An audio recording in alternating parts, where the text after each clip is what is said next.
O troco da fé. Natal, fevereiro de 2024. Chovia aquela chuvinha fina, miúda, que molha sem a gente perceber, do tipo que faz o asfalto da 15 de novembro brilhar como espelho de boteco sujo. Eu, Seixas, cobrador do ônibus 33, linha Ribeira Ponta Negra, estava no meu segundo turno do dia, com a camisa colada nas costas e o coração mais pesado que a bolsa de troco.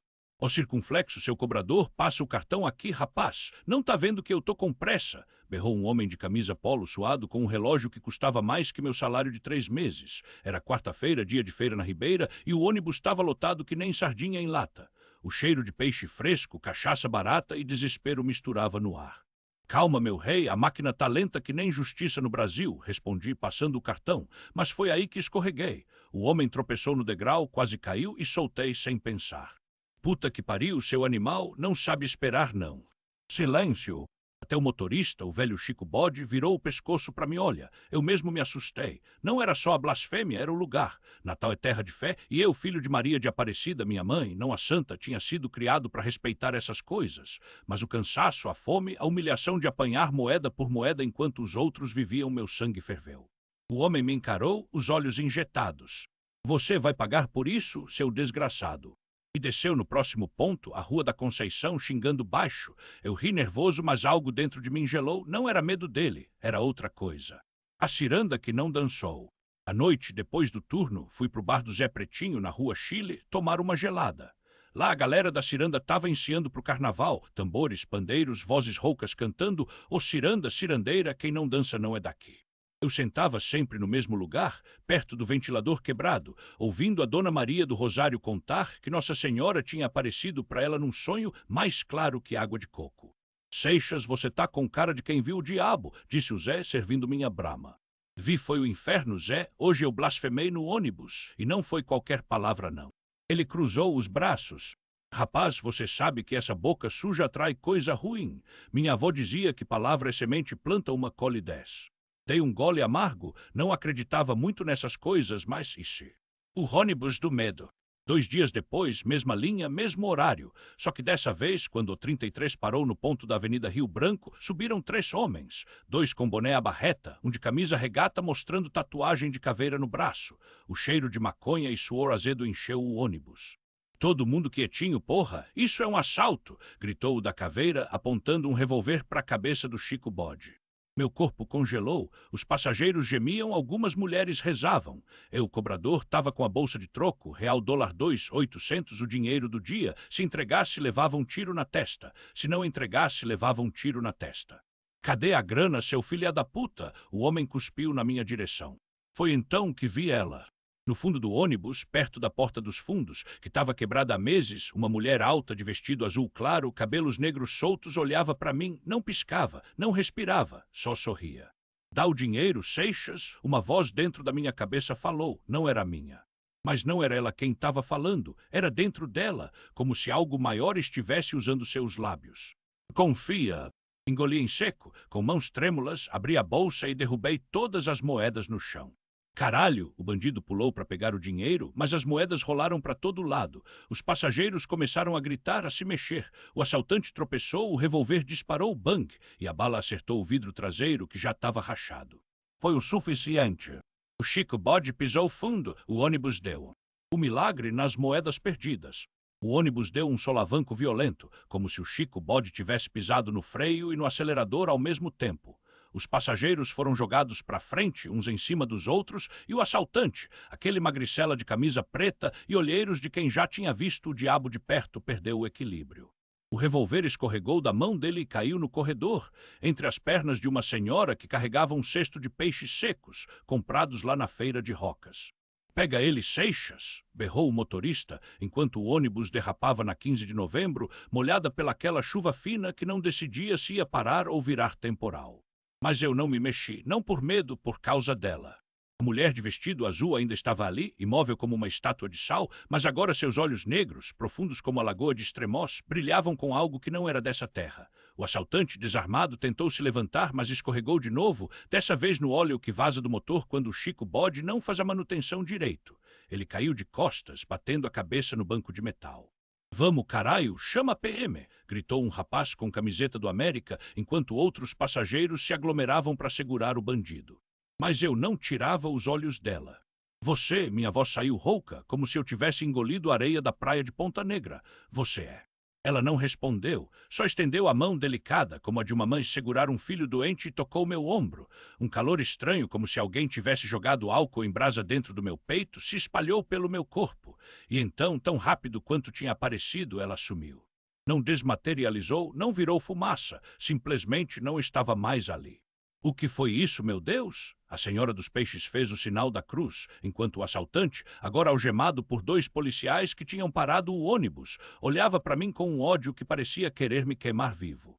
Isso não acabou, Seixas? Você vai pagar por isso. Ele cuspiu no chão, manchando o piso sujo de terra e chuva. Eu não respondi, não conseguia, porque no meio daqueles gritos, da sirene da viatura, da chuva batendo no teto furado do ônibus, eu só pensava em uma coisa. Aquela mulher não era de verdade. 3 dias depois, o sol de fevereiro e Natal não perdoa. Mesmo depois da chuva, o calor voltava com tudo, como se a cidade fosse uma panela de pressão prestes a explodir. Eu estava sentado no banco da Praça Augusto Severo, comendo um pastel de carne do barracão da Dona Maria, não a outra Maria, claro, quando o Chico Bode se sentou do meu lado, suando como um porco. E aí, companheiro, ainda tremendo, ele deu uma mordida no seu pastel de queijo e o recheio escorria pela barba mal feita. Não é tremor não, Chico. É agudo. Eu não sabia como explicar, como dizer que desde aquele dia eu via coisas, que às vezes, quando fecho os olhos, ouço um sussurro, confia. É o quê? Medo de voltar para o serviço? Ele riu, mas era uma risada sem graça. O Chico Bode já tinha levado 2 tiros na perna em assaltos. Sabia do que estava falando. Não é medo não. Eu olhei para o céu, onde as nuvens se amontoavam como algodão sujo. É que eu acho que vi Nossa Senhora. Ele engasgou com o pastel. Você tá doido, Seixas? Bebe menos cachaça, cara. Não tô bêbado, seu animal. Eu bati na mesa e umas pombas assustadas voaram para longe. Eu vi Chico e ela me salvou. Ele me olhou por um tempo, coçando a barba, depois suspirou. Bom, se foi ela, então você deve um milagre. E milagre não é de graça, não. Como assim? Você sabe como é? Ou você paga com fé ou paga com obra. Ele apontou para o horizonte, onde as luzes da igreja de Nossa Senhora da Aparecida, lá no Alecrim, piscavam fraquinhas. E eu acho que ela não quer seu dinheiro, não. A Ciranda dos Perdidos. Naquela noite, eu fui para a Ciranda do Mestre Zé, lá no bairro Nordeste. Não era um lugar para turista, não. Era aquelas cirandas de verdade. A Ciranda dos Perdidos. Naquela noite, eu fui para a Ciranda do Mestre Zé, lá no bairro Nordeste. Não era um lugar para turista, não. Era aquelas cirandas de verdade, onde o cheiro de cachaça se misturava com o suor dos pés descalços batendo no chão de terra e as vozes rasgavam a noite cantando. Ó circunflexo, ciranda, cirandeiro, deixa eu entrar na tua roda. Chovia um fino, aquela garoa teimosa que molha a alma mais do que a roupa. Eu entrei arrastando os pés, ainda com o cheiro de gasolina do ônibus grudado na pele e o peso daquilo que tinha acontecido no peito. O Chico me tinha deixado com aquela frase, milagre não é de graça, não. E eu não sabia o que fazer com ela. Mestre Zé me viu e acenou com a cabeça sem perguntar nada. Ele sabia. Todo mundo na roda sabia que eu tinha levado um susto danado o assalto na 15 de novembro, os bandidos com faca, o grito que não saiu da minha garganta. Mas também sabiam que eu tinha saído ileso, e isso, para eles, só podia ser uma coisa, intervenção divina. Vem, Raimundo, disse Dona Maria do Céu, a velha que vendia tapioca na feira e que jurava ter visto Nossa Senhora em sonho 3 vezes. Hoje a roda é para agradecer. Eu me juntei ao círculo, sentindo o calor dos corpos se movendo, os pés batendo no ritmo do pandeiro. A ciranda era assim, um redemoinho de gente, de dor, de fé. Cada passo era uma prece, cada palma uma oferta. Você tá devendo, menino? Murmurou o mestre Zé enquanto girava, os olhos brilhando no escuro. E Nossa Senhora não gosta de caloteiro. Mas o que ela quer de mim? Perguntei, a voz sumindo no meio dos cantos. Ele só riu, um riso rouco de homem que já viu demais. Ela quer o que todo santo quer, que você pare de xingar a vida e comece a viver ela. No dia seguinte, o sol nasceu quente, como se a chuva de ontem tivesse sido só um pesadelo. Eu estava no meu ponto, na parada da Ribeira, quando vi a menina. Ela devia ter uns 10 anos, magrinha, com um vestido remendado e os pés sujos de poeira. Tinha um olhar que furava a gente, como se já soubesse demais para a idade dela. Subiu no ônibus sem pagar e eu, por reflexo, já ia mandar ela descer. Ei, pirralha, o passe não é de graça, não. Mas então ela me olhou, e não era um olhar de medo, não. Era um olhar conhecido, como se eu já tivesse visto aqueles olhos antes, em algum lugar entre o assalto e a ciranda, entre o medo e a fé. O senhor foi salvo, ela disse, tão baixa que quase não ouvi. Agora tem que salvar outro. E antes que eu pudesse perguntar o que diabos ela queria dizer, ela já tinha sumido no meio dos passageiros. O ônibus seguiu pela Avenida Hermenegildo Galiana e eu fiquei ali parado com a moeda do troco na mão e a cabeça latejando. Salvar outro. O que isso queria dizer? Foi quando vi eles. Dois homens, um de boné vermelho, outro com uma cicatriz no queixo, entraram pelo fundo. O mesmo cheiro de suor azedo e desespero que eu tinha sentido no assalto. O boné vermelho olhou para mim e sorriu. Não era um sorriso amigável. E aí, cobrador, hoje a gente não vai sair sem nada, não. Meu sangue gelou de novo, mas dessa vez não tinha milagre para me salvar, ou tinha. Foi então que a menina apareceu do nada, puxando a minha camisa. Eles estão com faca, ela sussurrou, mas a senhora disse que o senhor ia ajudar. Que senhora, criança? Ela apontou para a janela, e lá no meio do trânsito, entre os carros e as motos, eu juro que vi ela, uma figura de vestido branco, os braços abertos, como se estivesse abraçando a cidade toda. Nossa Senhora, não era uma aparição grandiosa, não, era só ela, como se sempre tivesse estado ali esperando. E de repente eu soube o que fazer. Pega isso, eu empurrei a menina para trás do volante, onde o motorista não estava vendo, e quando eu gritar, você corre para a porta e sai pulando. Ela sentiu os olhos arregalados, mas sem medo, confiava em mim por quê? Os bandidos já estavam perto. O de boné vermelho sacou a faca e foi quando eu fiz a coisa mais louca da minha vida.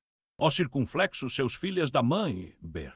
Ó circunflexo, seus filhas da mãe. Berrei, pulando em cima do banco do motorista e chutando o painel com toda a força. O barulho foi ensurdecedor, o vidro do para-brisa rachou em teia de aranha e os dois bandidos recuaram, surpresos com a reação. O de boné vermelho, o mais violento, hesitou por um segundo e nesse segundo eu vi a chance. Corre, menina! Gritei enquanto empurrava a porta dos fundos com o pé. Ela não pensou duas vezes, pulou como um gato, esgueirando-se pela rua molhada, desaparecendo entre as barracas de tapioca da feira de São José. Os bandidos xingaram, mas não foram atrás dela. Não, eles queriam mim. O de camisa listrada me encurralou contra o corrimão, a faca brilhando sob a luz fraca do ônibus. Vai morrer, seu otário, e ainda vai ver a gente pegar a guria depois. Eu fechei os olhos. Não foi por medo, foi porque de repente ouvi uma voz, não uma voz de verdade, não como a da minha mãe quando me chamava para jantar, não como a do meu pai xingando o time do ABC. Era uma voz dentro, um sussurro que dizia, não é assim que acaba. E então, como se o céu tivesse decidido entrar na brincadeira, o ônibus tremeu.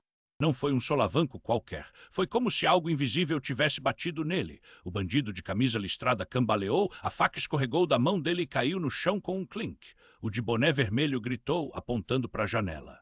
Caralho, o que é isso? Lá fora, na chuva fina que agora caía em ângulo, como se o vento tivesse mudado de direção de repente, uma sombra branca se movia. Não era uma pessoa, não era nada que eu pudesse explicar. Era como se o ar tivesse ganhado forma, um vulto que dançava, não, que girava em torno do ônibus, como as mulheres na ciranda de São Gonçalo, rodopiando sem parar. Os bandidos não esperaram para ver mais. Saíram correndo como se o diabo estivesse nos calcanhares, esbarrando em um vendedor de queijo coalho que xingou eles de maconheiros sem vergonha, sem nem saber o que tinha acontecido. Eu caí no chão do ônibus, tremendo. As mãos do motorista, que tinha voltado correndo ao ouvir o barulho, me seguraram pelos ombros. Josué, cara, o que foi isso? Eu não consegui responder, porque quando olhei para a janela de novo, ela tinha sumido, a sombra branca, a figura de vestido, tudo. Mas no chão onde a faca tinha caído havia uma medalha, pequena de prata, com a imagem de Nossa Senhora Aparecida. Não era minha, não era de ninguém no ônibus. A menina voltou correndo, os cabelos colados no rosto pela chuva, e se jogou nos meus braços. Tio, eles foram embora, como o senhor fez isso. Eu não fiz nada. Ou melhor, alguém fez. 3 dias depois, eu estava na missa das 6 na Catedral Metropolitana, apertado entre as velhas de vestido florido e os turistas que tiravam foto do altar. O padre falava sobre milagres, sobre como a fé não é só rezar, é agir. E eu pensava naqueles segundos dentro do ônibus, quando tudo poderia ter acabado, mas não acabou. Depois da missa, fui até a banca do seu antenor, na Rua Chile, comprar um pastel de Santa Clara, porque, se tem uma coisa que Natal ensina, é que até os milagres merecem um acompanhamento doce. Foi quando vi ela de novo. Não Nossa Senhora, a menina. Estava sentada no chão, brincando com a medalha que eu tinha dado a ela, a mesma que apareceu no ônibus. Ao meu lado, uma mulher de cabelo grisalho e olhos cansados, a avó, descobri depois, me olhou com um sorriso que parecia guardar segredos. Obrigado, moço. Ela contou tudo, que o senhor gritou com os homens que protegeu ela, que viu uma senhora de branco. Eu engasguei com o pastel. Como ela sabe disso? A velha riu, um som quente como o vento de Ponta Negra em dezembro.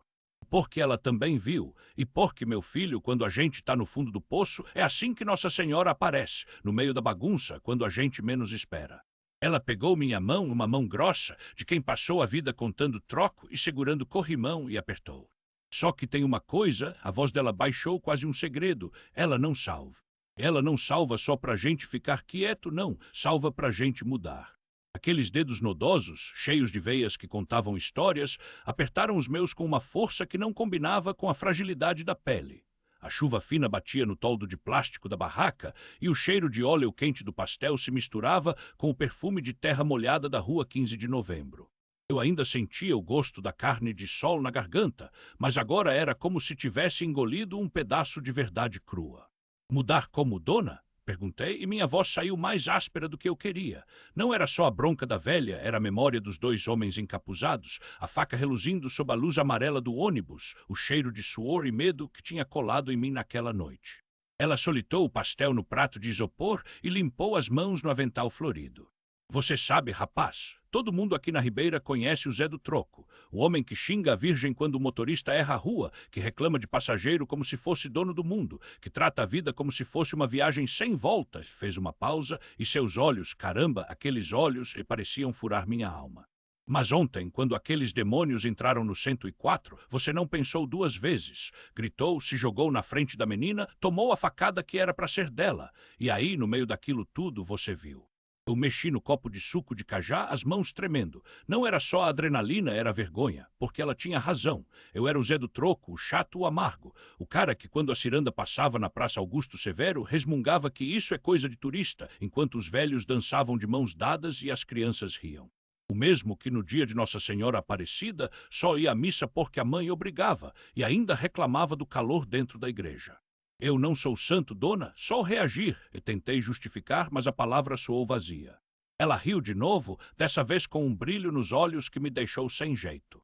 Ah, mas santo também não nasce santo, meu filho. Santo se faz no medo, na escolha, e ontem você escolheu ser melhor do que você mesmo. Ela se inclinou e o cheiro de cravo e canela da barraca envolveu a gente. A senhora de branco que você viu não era para você, era para a menina, mas ela te viu também. E quando Nossa Senhora olha para a gente, é porque a gente tem uma dívida para pagar. Não com elas, apontou para o meu peito com o mundo. O barulho de um freio de ônibus rangendo na rua me fez estremecer. Era o 104, o mesmo da linha Alecrim Ponta Negra, o mesmo que eu quase morri dentro. O motorista, o seu Damião, me viu e acenou, mas eu não respondi. Minhas mãos ainda doíam dos cortes da faca, superficial, o médico disse, mas suficiente para me lembrar que eu podia ter perdido muito mais. E se eu não mudar? Perguntei, mais para mim do que para ela. A velha pegou um guardanapo e enxugou o canto da minha boca, onde um fio de molho de pastel tinha escorrido. Ah, mas você já mudou, Zé? Só não percebeu. Ela apontou para o meu bolso. O que é isso aí? Tirei o objeto sem pensar. Era o terço que a menina, a Thalita, de 10 anos, filha da dona da padaria, tinha me dado no hospital. Para você não esquecer, ela disse, com os olhos ainda vermelhos de chorar.